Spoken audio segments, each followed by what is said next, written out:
ছোটবেলায় বানরের কলা খাওয়ার বহু অঙ্ক হয়তো কষেছেন আপনি, কিংবা মনে মনে মন কলা খাওয়ার অঙ্ক কষতে হয়েছে আপনাকে। তবে সেসব হিসেব এবার ভুলে যেতে পারেন এক ঝটকায়। মাত্র একটি কলার দাম শুনলেই মিটে যাবে আপনার এই জীবনের কলা খাওয়ার স্বাদ।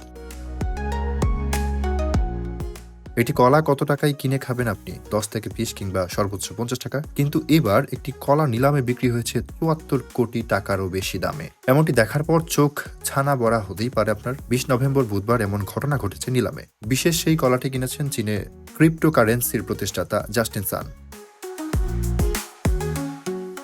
বিশেষ এই কলাটির দামের পেছনে জড়িয়ে আছে শিল্প। কলাটিকে দেয়ালের টেপ দিয়ে আটকে এটিকে একটি শিল্প হিসেবে তুলে ধরা হয়েছে। 2019 সালে এই শিল্পটি কমেডিয়ান শিরোনামে সবার সামনে তুলে ধরেন ইতালীয় শিল্পী মাউরিজিও ক্যাটেলান।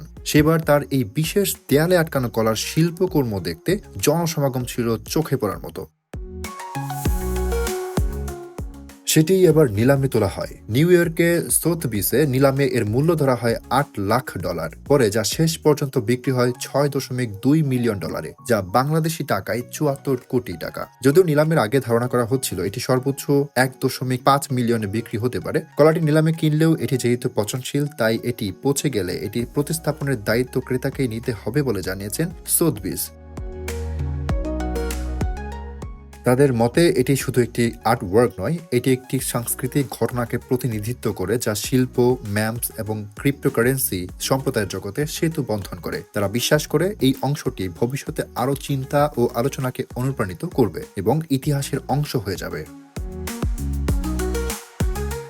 বিশেষ এই কলার শিল্পী ক্যাটেলান অবশ্য বরাবরই সাহসী কাজের জন্য পরিচিত। এর আগে একটি সোনার টয়লেট এবং একটি উল্কা দ্বারা আঘাত করা পোপের একটি ভাস্কর্য করেছিলেন তিনি।